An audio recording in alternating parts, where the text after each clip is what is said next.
Gut health and hair loss. What role the thyroid plays. We're joined by our guest and good friend, Dr. Jack Monaco, the founder and president of Nashville Hormone and Integrative Medicine, located in Franklin, Tennessee. Dr. Jack is also the medical director and supervising physician for HPI Hair Partners and Trichology Center, located in Tennessee as well. So today you're actually in for a great treat. Dr. Jack will help us understand how your gut health affects your whole body, from each hair strand to the overall health of your thyroid gland to the proper diet and foods to consume for optimal health and hair growth. Hello, thank you for listening to Thyroid Hair Loss Connection podcast, a science-based, honest, candid conversation about how your thyroid affects your hair. You will learn practical solutions to hair growth, healing your thyroid, and balancing hormones with holistic nutrition approach and the latest treatments. Your hosts, me, Nataliia Sanzo, a registered dietitian, aka Nashville thyroid expert, and Kimberly Vaughn, a board-certified trichologist, hair loss specialist, and coach. To stay up to date on the latest topics, make sure to subscribe to our channel. We also cannot do this without you.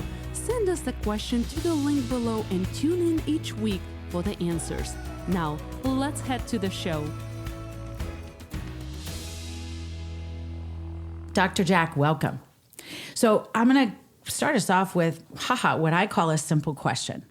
What is gut health, and how does this affect our hair loss and thyroid functions? Well, that's what this whole podcast is about. Okay. That's right. First of all, thank you for having me, and I'm really honored to be here.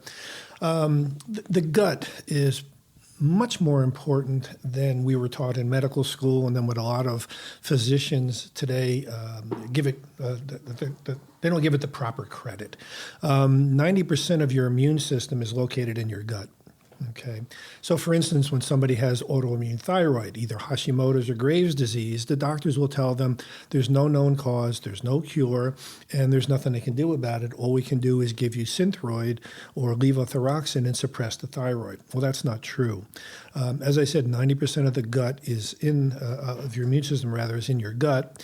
And when we evaluate the gut, we can see those patients who have issues related to the microbiome. The microbiome is the normal bacteria complement in the gut, okay? So when you have abnormal bacteria or inflammation in the gut, then the lining of the gut becomes leaky, hence the name leaky gut. And when that happens, you start losing nutrients and you start reabsorbing things that were meant to be excreted, which can then stimulate the immune system and can affect every organ in the body. There's about 163 different medical conditions that are related to the gut. So the thyroid is a big one. Okay, and a lot of people come in and they have symptoms of low thyroid. The doctor hasn't checked the gut. They have autoimmune thyroid. They're on a monotherapy with Synthroid or levothyroxine, and they don't feel well. And that's because you haven't gotten to the root cause of the problem. So that's in a nutshell how important the gut is for thyroid.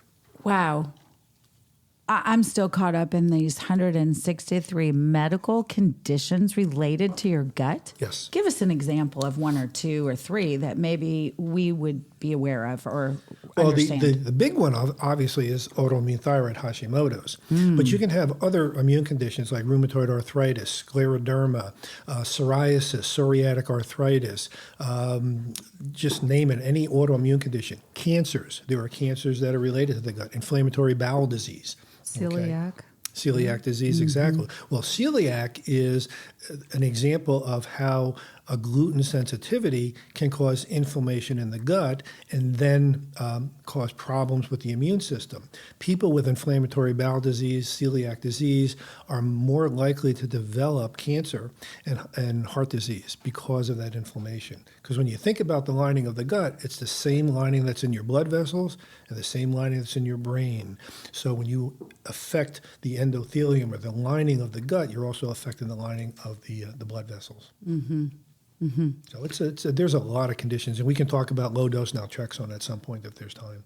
Well, I would like to hear about that one. Right. Okay, just staying on this topic, Dr. Monica, can hypothyroidism cause hair loss, and are there optimal lab or thyroid lab ranges that our listeners should look for? The short answer is yes. I will tell you that the most common causes for hair loss, number 1 is stress. Number 2 is thyroid. Number 3 is hormone deficiency. Number 4 is nutrient deficiencies. And number 5, diseases of the scalp. Okay, so most people are stressed. Now, the stress produces cortisol. Cortisol comes from the adrenal glands, the glands of stress. The adrenal glands can affect how the thyroid works. So indirectly, stress can affect thyroid function. Okay. Now you get into other issues with the thyroid, the autoimmunity, converting the precursor, the storage form of thyroid T4 into the active form T3. Thyroid is the gland that stimulates metabolism. So how do you grow hair? Through metabolism, okay? So if your thyroid's not working well, you're not going to grow hair. You're going to lose hair. In fact, hair loss is one of the main symptoms of low thyroid, okay? It's not just cold hands and cold feet and cold body temperature, but there's hair loss, there's voice changes, eyebrows thinning, okay? There's a lot of other symptoms of low thyroid that unfortunately usually get ignored, okay? Because the doctor looks at the T4 on the lab test, and he looks at the TSH, and if those numbers are normal, then he says everything, or she says everything is fine, okay? In functional medicine, we tell patients normal numbers does not necessarily mean normal function, okay? Exactly. So there's a lot of that. You can have normal lab tests and still have low thyroid function. And the fact that the doctors, endocrinologists, old school, don't check for T3, which we know is an active hormone, and that's what stimulates the hair growth. You can take probably 300 milligrams of levothyroxine, which is synthetic T4, but if you're not converting to T3 or your cells are not uptaking it, that you don't have a metabolism, right? That's exactly right. The patients understand that, the doctors don't. The doctors tell you that your body will convert all the T4 that it needs into T3, and that's a true statement in a perfect world, but there are a lot of things that affect that conversion. One of the things that doctors don't address with thyroid and with all hormones is the receptor. It doesn't matter how much hormone you have. It doesn't matter how much gasoline you have in your gas tank, okay? If it can't get into the engine and run the engine, you're not going to go anywhere. So if that hormone can't get to the receptor, then it's not going to stimulate the receptor. You're not going to get that function of the receptor. And what's the number one thing that blocks receptors? Cortisol. Stress. Okay, so think about it. If we ramp up your thyroid, we ramp up metabolism. What is that? That's a stress. Okay, absolutely. What do you need for stress? Cortisol. So if you don't have good adrenal function, you're not going to get good thyroid function. Exactly. Okay? And they don't look at that. And you said you mentioned about conversion, because that's another part. And of course, I see a lot of, I work with Hashimoto's patients. A lot of them have nutrient deficiencies just because they're autoimmune nature of those. Especially iron. Yes. You need iron for that conversion, and doctors don't check that. So every patient that has a thyroid test in our practice gets a ferritin level done. And sometimes I'll do serum iron and binding capacities. Okay, it just depends. If I can't get the response, if I have everything optimized and a patient says, I'm still losing my hair, I still don't feel well, and I've got all their hormones balanced and I've got their adrenals supported and their cortisols are normal, we'll check their serum iron. Okay. Are there any optimal ranges for ferritin? There's a study out of, I believe it was out of Helsinki, Finland, and they said that the optimal ferritin levels for hypothyroidism is greater than 100. Okay. So 100. I heard 70. Well, I've heard 80 in that range, but this particular study used 100. So I try to get the ferritin levels in that range. Okay. It's very difficult with a premenopausal woman who's menstruating and losing blood. Okay. Guys, we generally don't see low ferritins as a rule. It's just... guys got it easy. Well, you think, huh? Well, So, okay, we'll discuss this gender difference. That'll be soon. another topic. Another. That'll be the sequel. Just so good. That's right. So help me understand this. I in trichology, we certainly look at ferritin levels. We also look very strongly at the iron levels and how they're binding and the saturation. But how does the ferritin level impact the hair loss and also the thyroid gland? Well, I'm glad you asked that, because you need iron to make T4 and T3 in addition to iodine. You need iron to convert T4 into the active form T3, and iron also plays a role in the uptake of T3 into the cell. So if you don't have enough iron, all of those are going to be affected, and when your thyroid is low, metabolism is low, you're not going to be generating, the hair, and you're going to lose hair. That's right. Okay, so that truly makes a lot of sense then for our listeners. So the takeaway just in this little small soundbite is really it's not just about checking your iron level. It's also about checking your ferritin level. And then what other levels should the listener be concerned about if their physician is checking and they know that they're having some hair loss and they've covered the thyroid, right? They've covered the hormone. What's left then at this point on the iron side? As far as the thyroid is concerned, the big ones are going to be selenium, because the enzyme that converts T4 into T3 is dependent upon selenium as a cofactor. Also important is iodine. Now, when I check the thyroid, I graph it onto a piece of paper called the thyroid level gradients. Okay, and basically it's 5 semicircles. Imagine the face of a clock, and you've got the upper half. All right, and I want all of the thyroid levels between 12 o'clock and 2 o'clock. Okay, if all of those levels are below 12, I'm thinking iodine deficiency. So why is iodine important? You have iodine receptors everywhere in the body. Okay, thyroid is the big one, but also breast, ovary, prostate in men, and skin. Those are the top 5 places you see iodine receptors. When you look at the literature on breast cancer and on prostate cancer, a lot of those patients have low iodine and low vitamin D. So iodine is a very important nutrient. Why are we deficient in iodine? Because we've now taken iodine out of food. We put fluoride and chloride into the water and toothpaste. So every time you take a hot shower, you're inhaling minute amounts of chloride and fluoride gas. That competes with iodine, knocks it off the receptor. Okay? So doctors will do a serum iodine, which is totally useless. It's just a number. Okay, it doesn't tell you what you're excreting. It doesn't tell you how much you have in the cell. So we do a dried urine test on iodine that corrects for creatinine clearance or kidney function. Okay, so somebody could have a normal iodine but be deficient in the cells because their creatinine clearance is low and they're building it up in the blood. And the opposite is if they have a rapid creatinine clearance, they could become iodine deficient and not know it. Okay, so there's a lot of things that we do in functional medicine that's not done in conventional medicine. But yes, that's one of the biggest complaints I hear in my practice. 3 things: hair loss, libido, and sleep.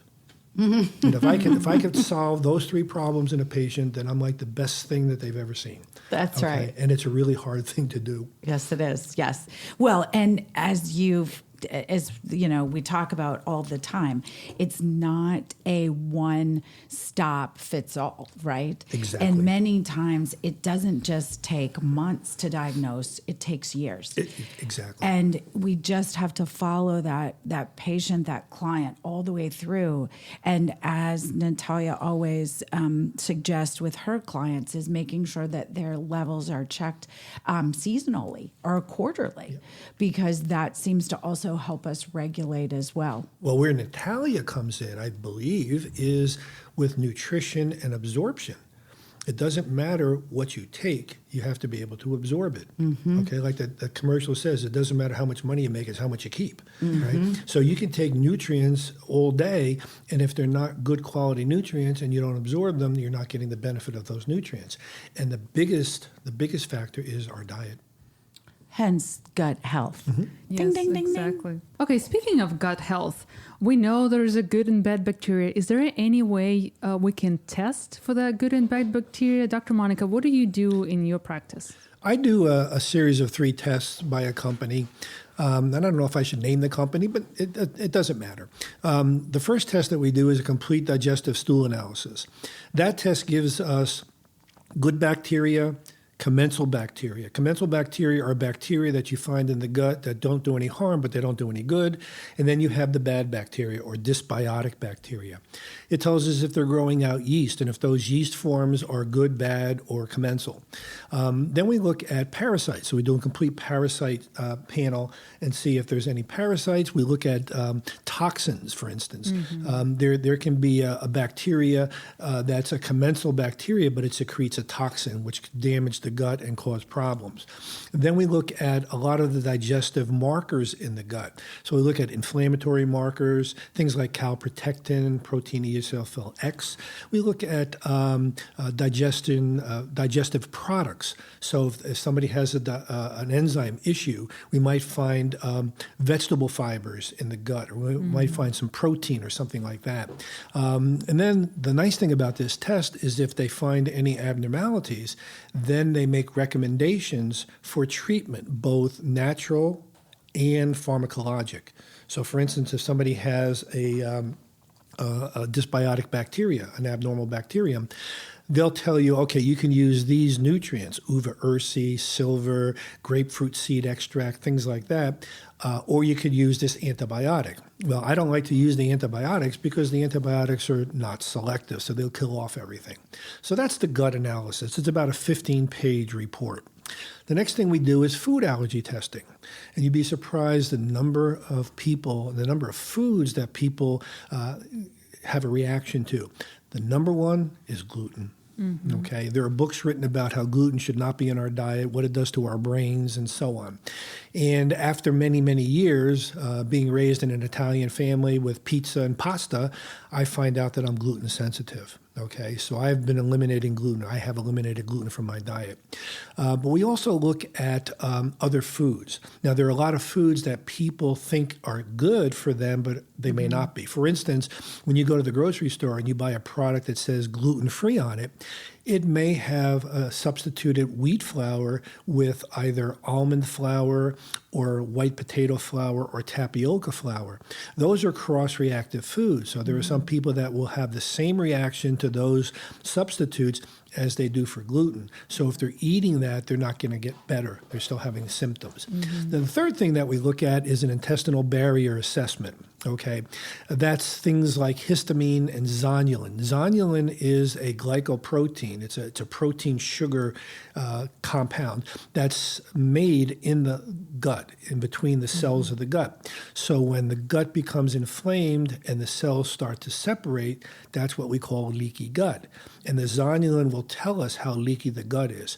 A lot of people are sensitive to histamine. We think of histamine when somebody has a cold, a runny nose, itchy eyes, scratchy throat, and we take an antihistamine. Antihistamines work at the end organ. They prevent the action of histamine in the nose, the eyes, and the throat. What we're looking to do is prevent the histamine from reacting with the gut. So we use things that will digest the histamine. The main digestive enzyme for histamine is called diamine oxidase, or DAO.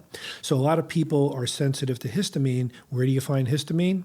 Aged cheese, fermented foods like sauerkraut, kimchi, kombucha, alcohol, canned fish, processed foods, and things like that. So that's how we assess the gut, and then we start to remove those things from the gut, what we call in functional medicine the 4 R's: remove, repair, replace, and repopulate. So we remove those things from the gut, repair the damage with medical foods, and then we repopulate using the right kind of probiotics. And I love that you take a comprehensive approach to it. And I love the stool test because they came into the light very recently, right? And a lot of doctors don't believe in it because they say, you can't, what's the point of testing your stool because your microbiome, your flora is changing all the time. But I disagree with it because I'm sure a lot of people eat pretty much the same foods all the time, right? We have our favorites. So yes, your gut flora changes, but what doesn't change is your chronic infections, parasite. And of course, I love testing for zonulin as well in my practice because that's how I find the root cause of Hashimoto's, which for our listeners, that's an autoimmune side of hypothyroidism. Well, the gut flora may be changing all the time, but it's like being on a merry-go-round. You have to get on and get off at some point. So you have to start somewhere. But what they say, the mind is like a parachute. It only works when it's open. And a lot of doctors are just not open-minded. I actually had one patient tell me that her GI doctor told her there was no such thing as food allergies. And I said, I don't know how old he is or when he went to medical school, but I'm pretty sure that we knew about food allergies when I was in medical school, which is quite a few years ago. Okay, but things are changing, and I think the patients are driving this. The patients are now with the internet researching this stuff and seeking out. 90% of my patients come from the internet.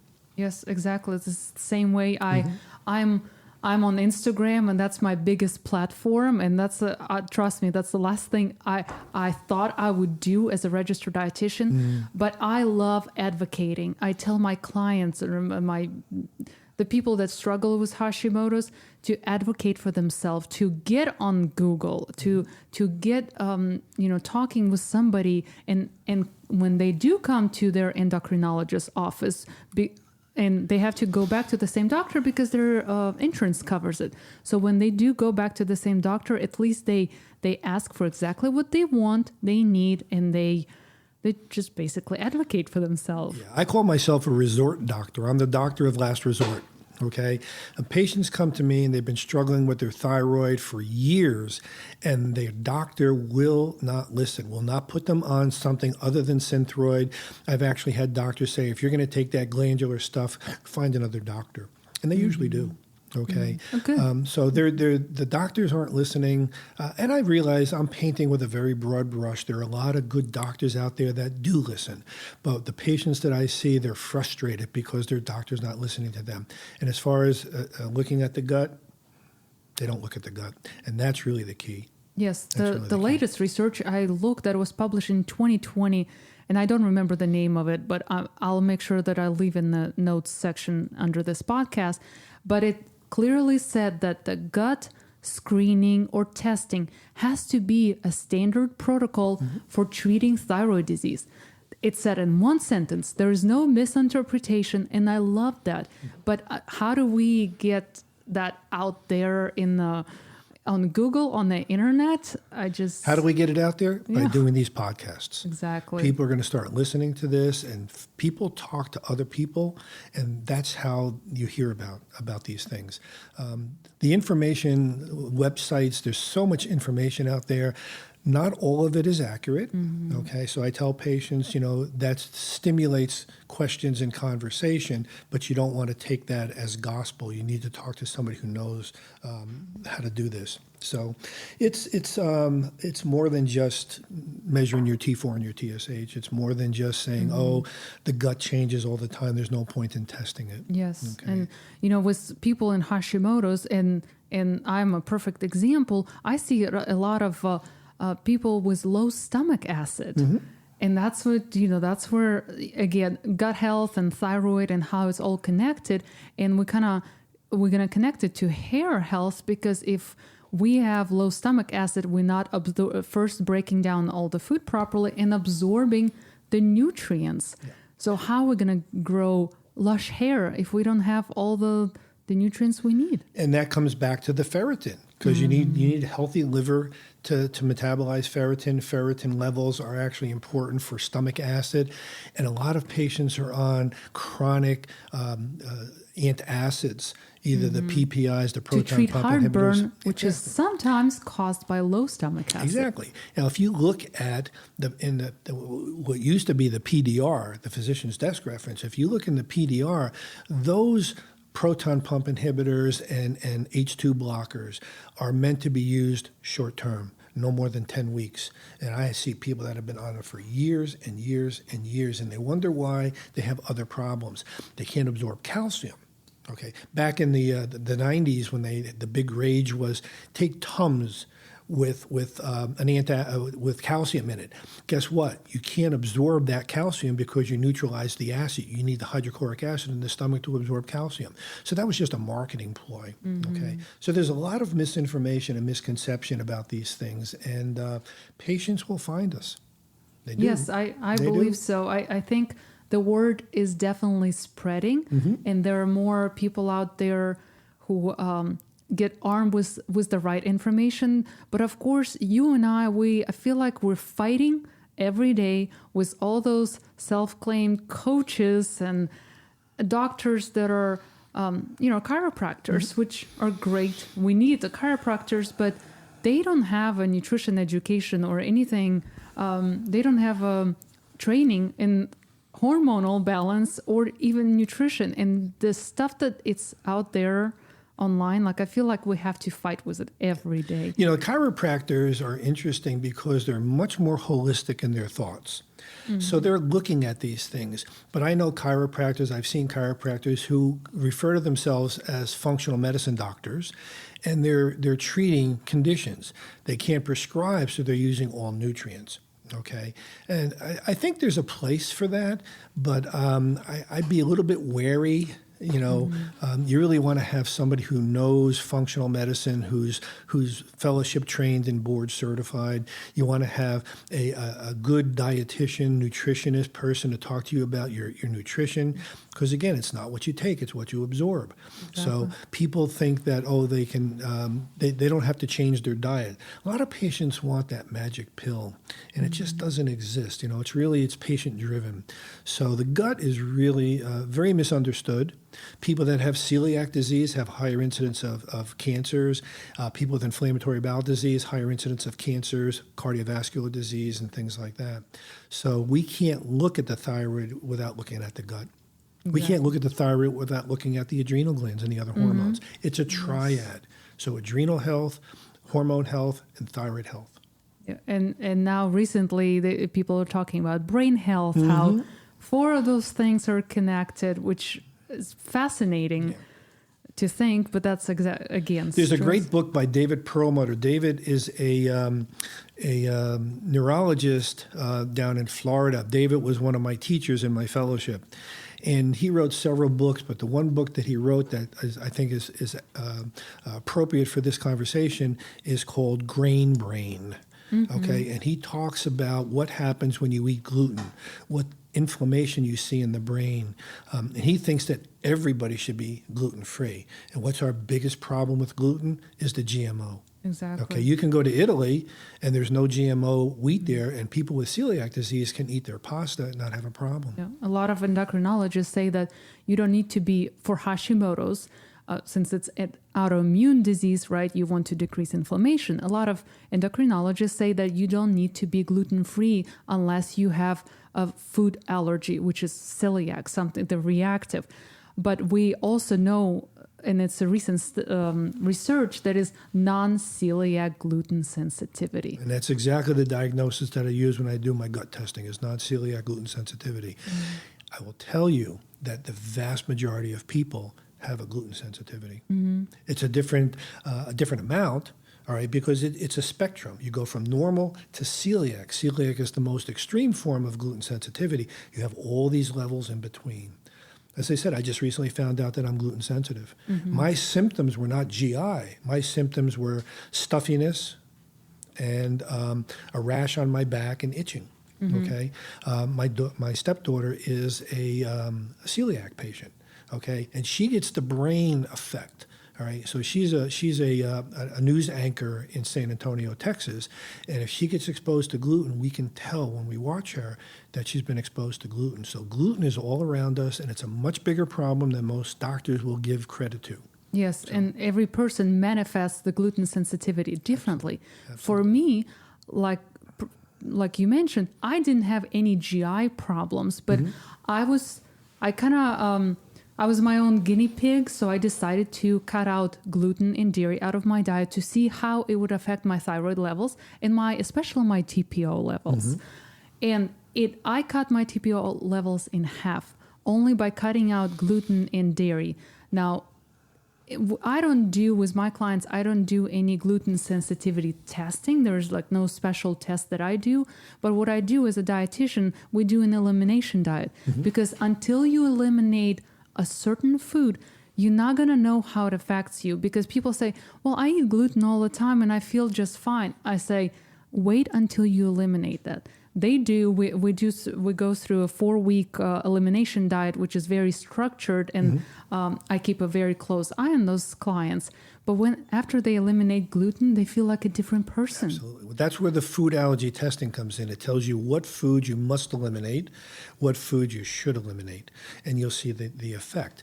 Now, you cannot reverse autoimmune thyroid without being gluten-free. There's just no way it's going to happen. Right. And we talked a little bit at the break about low-dose naltrexone. So maybe we can talk a little bit about that now and tell people about that. Just to give you a little bit of background, naltrexone is a synthetic analog of Narcan. Narcan is what is being used by the EMTs, the police, and the emergency rooms to reverse a narcotic overdose. So when Prince overdosed, he went to the emergency room, they gave him Narcan. We used Narcan in the delivery room when a baby was born to a mom who had a long labor, got lots of narcotics, was floppy. We give him a little bit of Narcan, and it reverses that. Back in the 80s, there was a doctor named Bahari, okay? And he started researching the analog naltrexone to see what effect it would have.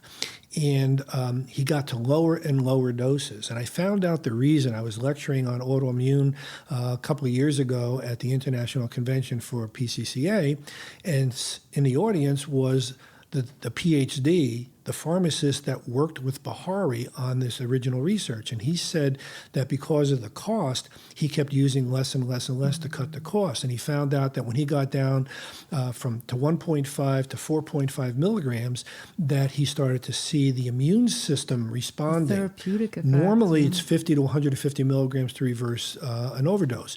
Well, we know today that there's literature supporting the use of naltrexone in 163 different medical conditions. Okay, and actually we're now going below 1.5. We're getting into mini dosing and micro dosing multiple times a day. And we used to just give it at night. Now, how does that work? The conventional community doesn't understand how you can take something that's inexpensive. I've been taking naltrexone LDN now for 8 years. Okay, how can something that is so cheap? I spend about $50 for a 3-month supply. I get it shipped to me from Colorado. How can something that's so inexpensive have no side effects and work in so many unrelated medical conditions? The common denominator is the gut. That's where it's working, okay? So cancers, autoimmune diseases, we talked about, Hashimoto's, Graves' disease, scleroderma, psoriasis, arthritis, and so on. Okay, there's a lot of good literature out there, and the doctors will tell my patients there's no literature. So if they haven't read it, it doesn't exist. Yes. That it doesn't work, that it's dangerous. Okay, they tell them all kinds of things. And I think part of the problem is the way we're trained. Okay, we're expected to know all the answers. And if we don't know an answer, the patient loses faith in us. So the doctor doesn't want to admit that he doesn't know the answer. At least that's been my experience. And I actually read a study recently that says that only 13% of doctors read the most recent research.